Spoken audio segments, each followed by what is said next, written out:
నమస్కారం. ఆంధ్రప్రదేశ్ వైద్య ఆరోగ్య శాఖలో ఉద్యోగాల కోసం ఎదురుచూస్తున్న వాళ్లకు ఇది ఒక మంచి వార్త. పల్నాడు జిల్లాలో ఒక కొత్త నోటిఫికేషన్ వచ్చింది. దాని గురించే ఇప్పుడు మనం వివరంగా మాట్లాడుకుందాం. సరే, ఇక విషయంలోకి వెళ్ళిపోదాం. ఈ నోటిఫికేషన్లో ఉన్న అన్నిటికన్నా ముఖ్యమైన స్పెషల్ పాయింట్ ఏంటో తెలుసా? దీనికి ఎలాంటి రాత పరీక్ష లేదు. అవును, డైరెక్ట్ రిక్రూట్మెంట్ అన్నమాట. ఓకే, ముందుగా ఈ రిక్రూట్మెంట్ డ్రైవ్కి సంబంధించిన కొన్ని మెయిన్ డీటెయిల్స్ ఏంటో ఒకసారి చూసేద్దాం. ఈ పోస్టులన్నీ కాంట్రాక్ట్ బేసిస్ మీద తీసుకుంటున్నారు. ముందుగా 1 సంవత్సరం పాటు ఉంటుంది. ఇవన్నీ కూడా జిల్లా లెప్రసీ, ఎయిడ్స్ ఇంకా టీబీ కంట్రోల్ ఆఫీసర్ ఆధ్వర్యంలో నరసరావుపేటలో ఉంటాయి. ముఖ్యంగా ఇవి నేషనల్ ట్యూబర్క్యులోసిస్ ఎలిమినేషన్ ప్రోగ్రామ్ అంటే జాతీయ క్షయవ్యాధి నిర్మూలన కార్యక్రమంలో భాగంగా ఉన్నాయి. సో ఇది చాలా ముఖ్యమైన పని అన్నమాట. మొత్తంగా చూసుకుంటే 18 వేకెన్సీలున్నాయి. ఆ 18 పోస్టులు ఏంటి, ఏ విభాగాల్లో ఉన్నాయనేది ఇప్పుడు చూద్దాం. సరే, ఇక ఏ పోస్టులు అందుబాటులో ఉన్నాయి, వాటికి ఎన్ని ఖాళీలున్నాయి అనే వివరాల్లోకి వెళ్దాం. ముఖ్యంగా ల్యాబ్ టెక్నీషియన్లకు ఇది చాలా మంచి అవకాశం. ఇక్కడ చూడండి, మొత్తం 8 రకాల పోస్టులున్నాయి. మెడికల్ ఆఫీసర్ నుంచి HIV supervisor, accountant, PPM coordinator, TBHV, lab technician ఇలా చాలా ఉన్నాయి.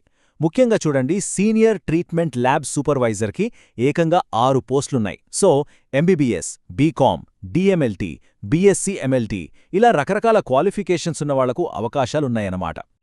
ఇక్కడ మనం గమనించాల్సిన ఒక ఇంట్రెస్టింగ్ పాయింట్ ఉంది.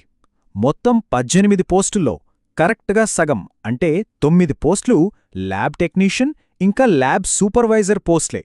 సో ల్యాబ్ ఫీల్డ్లో ఉన్న వాళ్లకు ఇది నిజంగా ఒక గోల్డెన్ ఆపర్చునిటీ.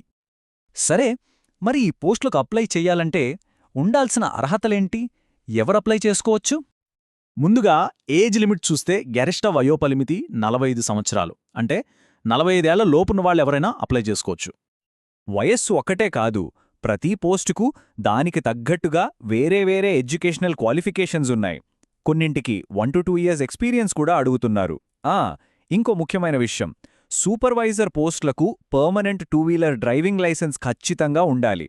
అందుకే దయచేసి అప్లై చేసే ముందు మీరు ఏ పోస్టుకు అప్లై చేస్తున్నారో ఆ పోస్టుకు సంబంధించిన డీటెయిల్స్ కోసం అఫీషియల్ నోటిఫికేషన్ ఒకసారి పూర్తిగా చదవడం చాలా ముఖ్యం. ఓకే, అర్హతలన్నీ సరిపోతే ఇక అప్లికేషన్ ప్రాసెస్ ఏంటి, ఎలా అప్లై చేయాలి, ఆ డెడ్లైన్ ఎప్పుడు, ఆ వివరాలు చూద్దాం. అప్లికేషన్ ప్రాసెస్ చాలా సింపుల్. 4 స్టెప్స్. ముందుగా అఫీషియల్ అప్లికేషన్ ఫారం డౌన్లోడ్ చేసుకోవాలి. తర్వాత దాన్ని జాగ్రత్తగా నింపాలి. ఫీజు ఆన్లైన్లో కట్టాలి. ఆ తర్వాత నింపిన అప్లికేషన్ ఫారంని చేతితో అంటే బై హ్యాండ్ తీసుకువెళ్లి సబ్మిట్ చేయాలి. ఇది ఆన్లైన్ సబ్మిషన్ కాదనమాట, గుర్తుంచుకోండి. ఇక అప్లికేషన్ ఫీజు విషయానికొస్తే ఓసీ అభ్యర్థులకు 500 రూపాయలు, ఇక ఎస్సీ, ఎస్టీ, బీసీ అభ్యర్థులకు 300 రూపాయలుగా నిర్ణయించారు. ఇప్పుడు చాలా ముఖ్యమైన విషయం, డేట్స్. అప్లికేషన్స్ ఆల్రెడీ January 28న మొదలయ్యాయి. లాస్ట్ డేట్ ఎప్పుడంటే February 4. అవును, టైం చాలా తక్కువుంది. కేవలం కొద్ది రోజులు మాత్రమే సమయముంది. సో అస్సలు ఆలస్యం చెయ్యొద్దు. మళ్లీ చెప్తున్నాను, అప్లికేషన్ చేతితోనే ఇవ్వాలి. ఎక్కడివ్వాలంటే నరసరావుపేటలోని పాత ప్రభుత్వ ఆస్పత్రిలో ఉన్న జిల్లా క్షయవ్యాధి అధికారి కార్యాలయంలో. అడ్రస్ కరెక్ట్గా నోట్ చేసుకోండి. లాస్ట్ డేట్ లోపు అక్కడికి వెళ్ళి సబ్మిట్ చేయాలి. చూశారు కదా, ఎలాంటి రాత పరీక్ష లేకుండా నేరుగా వైద్య రంగంలో ఉద్యోగం పొందేందుకు ఇదొక చక్కటి అవకాశం. సమయం చాలా తక్కువగా ఉంది, డెడ్లైన్ దగ్గర పడుతోంది. మరి ఈ అవకాశాన్ని ఉపయోగించుకుంటారా లేదా అనేది ఆలోచించుకోవాలి.